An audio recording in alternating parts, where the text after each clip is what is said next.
single day.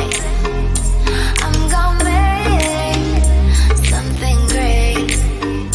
That's my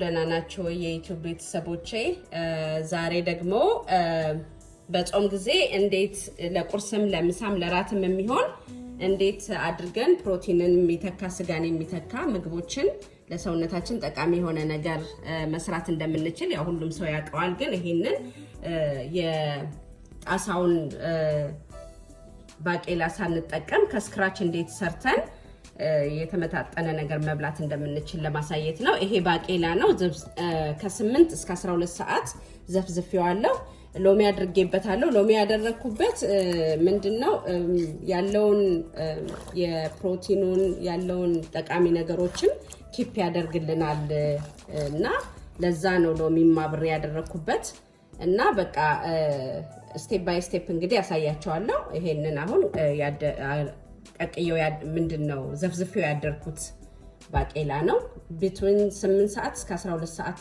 ባለ ጊዜ ውስጥ ቢዘፈዘፍ በቂ ነው ዘፍዝፌ ያሳደርኩትን ባቄላ አሁን እየቀቀልኩት ነው እንደዚህ ቀቅለውና በደንብ ሲበስል ከዛ በመፍጫ ፈጨዋለሁ ማለት ነው በኋላ ደግሞ በስሎ ስፈጨው ታዩታላችሁ ኦኬ የቀቀልኩት ባቄላ ይሄንን ይመስላል አሁን እኔ ከነ ቆዳው ነው የምፈጨው ምክንያቱም ያለው ኒውትሪሽን ጥቅሙም ሁሉም ነገር ቆዳው ላይ ስለሆነ እኔ ከነ ቆዳው ነው ብዙ ጊዜ ሰዎች የሚሰሩት አይ ቲንክ ምንድነው የተከካውን ነው እኔ ግን እንደዚህ ነው የምሰራውና በጣም ይሄ በጣም ቆንጆ ነው ጥቅሙም በሁሉም ነገር ይሄኛው በጣም ቆንጆ ነው ስለዚህ ሰርታችሁ እንድትሞክሩት ነው የምፈልገው አሁን እዚህ ጋር አድርጌ ፈጨዋለሁ ማለት ነው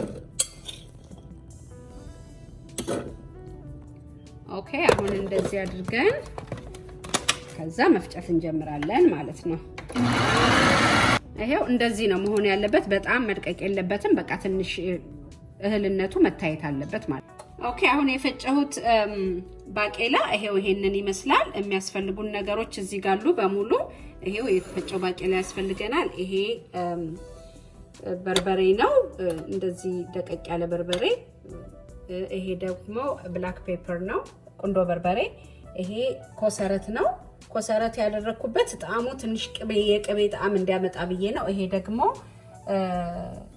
ምንድነው cilantro ነው ይሄ ቃሪያ ነው ይሄ ከሙን ነው ምንድነው እርድ ነው ይሄ ኦሊቭ ኦይል ቨርጂን ኦሊቭ ኦይሉ ነው ይሄኛው ዝንጅብልና ነጭ ሽንኩርት ነው ቲማቲም ነው ይሄ ደግሞ የደቀቀ ሽንኩርት ነው አሁን መጀመሪያ ላይ ሽንኩርቴን ትንሽ ግማሹን አረጋለሁ እንደዚህ ግማሹን አርጌ አንድ 30 ሰከንድ አበስለዋለሁ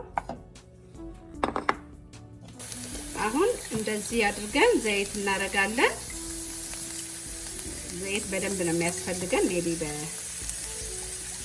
አንድ ላይክ quarter cup ያስፈልገናል አሁን አንድ 30 ሰከንድ እንደዚህ አብስየዋለሁ ከዛ ቲማቲሙን ደግሞ ይሄንን ሁሉን አላረጋው ግማሹን አረጋዋለሁ እንደዚህ ከግማሽ በላይ አረጋዋለሁ ይሄንን አንድ 2 ደቂቃ እናበስለዋለን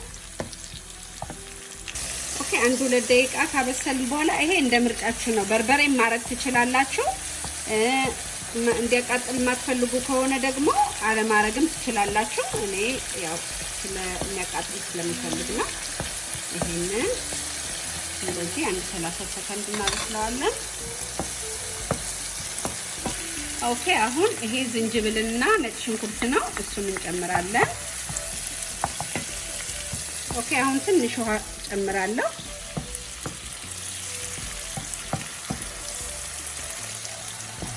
በቃና አሁን ይሄንን ማረጋው ምንድነው ጾም ስለሆነ በጾም ጊዜ ያው አንዳንድ ብዙ ፕሮቲን ነገሮችን ስለማናገኝ የሚጠቅመን ነገር ሰርተን ብንበላ ለጤናችንም ለሁሉ ነገር ጥሩ ነውና ለዛ ነው በጣም ቆንጆ ነገር ነው ይሄ ፕሮቲን እንትኑ ከስጋ በላይ ነው እና ኖርማልም ጾምም ባይሆን በኖርማል ጊዜም ሰርተን ብንበላ ይጠቅመናል በጣም። አሁን ይሄንን ጨምራለሁ። ይሄ ምንድነው ባቄላው ነው። እንደዚህ ጨምራለሁ።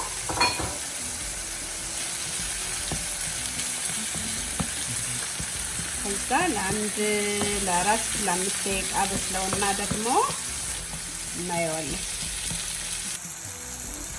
ኦኬ አሁን እንደዚህ ካደረግን በኋላ 5 ደቂቃ አብስየዋለሁ። በደንብ ተጠብሷል። አሁን ትንሽዬ ውሃ አረጋለሁ። ትንሽ በጣም ይሄ በትንሽ ስሙዝ እንዲሆን ያደርገዋል። ውሃው ደረቅ እንዳይልብን እንደዛ እናደርጋለን።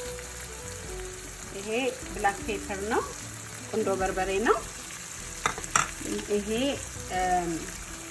እርድ ነው፣ ኦፕሽናል ነው። ይሄ የኔ ሬሲፒ ነው። እንግዲህ ብትሞክሩት ደስ ይለኛል። በጣም ቆንጆ ነውና ከዛ ይሄ ደግሞ ኮሰረቱ ነው። ኮሰረቱ እንዳልኳችሁ ጾም ስለሆነ ቅቤ ስለማናደርግ ይሄኛው ሞር ቆንጆ ፍሌቨር ይሰጠዋል። የቅቤን ጣዕም ያመጣልናል እና እሱን እናደርጋለን።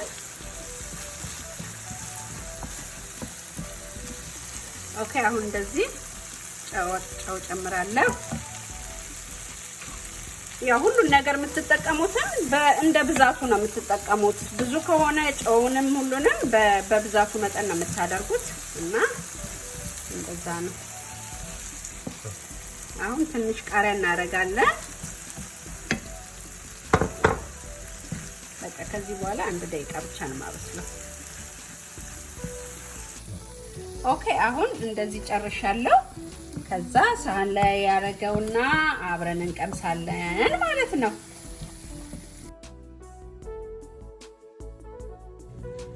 ኦኬ አሁን እንደዚህ ያደርግና እዚህ ጋር ትንሽ ሽንኩርት እናረጋለን።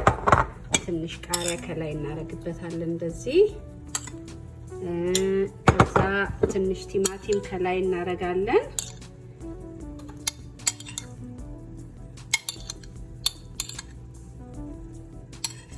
ከዛ ይሄ አሊቭ ኦይል ነው። ከትንሽ እንደዚህ ከላይ ፈሰስ እናረግበታለን።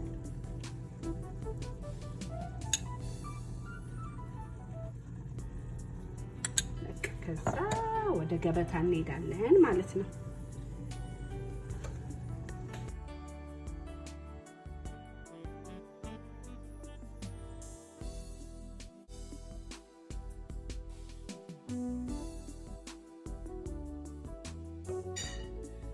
ኦኬ አሁን ይሄን ይመስላል ፉላችን። እስኪ እንግዲህ እንቀምሰዋለን። እናንተም ሰርታችሁ እንድትቀምሱት። በጣም ቆንጆ ነገር ነው። በጣም ለሰውነታችን ጠቃሚ ነው እና ይሄ ደግሞ ቤት የጋገርኩት ዳቦ ነው። የኢትዮጵያ ዳቦ ካስታወሳችሁ ልጆቹንን የምንበላው ሰሞኑን ሰርቼ ደግሞ እሱን አሳያችኋለሁ። በጣም ቆንጆ ዳቦ ነው። ይሄም ፉሉም በጣም ነው የሚጣፍጠው። በጣም ቆንጆ ነው። አሁን የጾም ሰዓት ስለሆነ ይሄ ለራትም ለምሳም ለምንም ጊዜ መሆን የሚችል ነገር ነውና ሰርታችሁ ብሉና ንገሩኝ፣ ኮሜንት አድርጉልኝ። ሰብስክራይብ ማድረግ እንዳትረሱ አዲስ የሆናችሁ። በቃ እንግዲህ በሌላ ቪዲዮ እስከምንገናኝ እንግዲህ ቸርን ሰንበት። እንግዲህ መልካም ጾም እንዲሆንልን ለሁላችንም እመኛለሁ። ለምትጾሙ ሰዎች ማለት ነው። ለማትጾሙ ደግሞ እንግዲህ በቅቤ ማድረጋችሁ ሰርታችሁ ኢንጆይ አድርጉት። ኦኬ ቴንክ ዩ ባይ ባይ።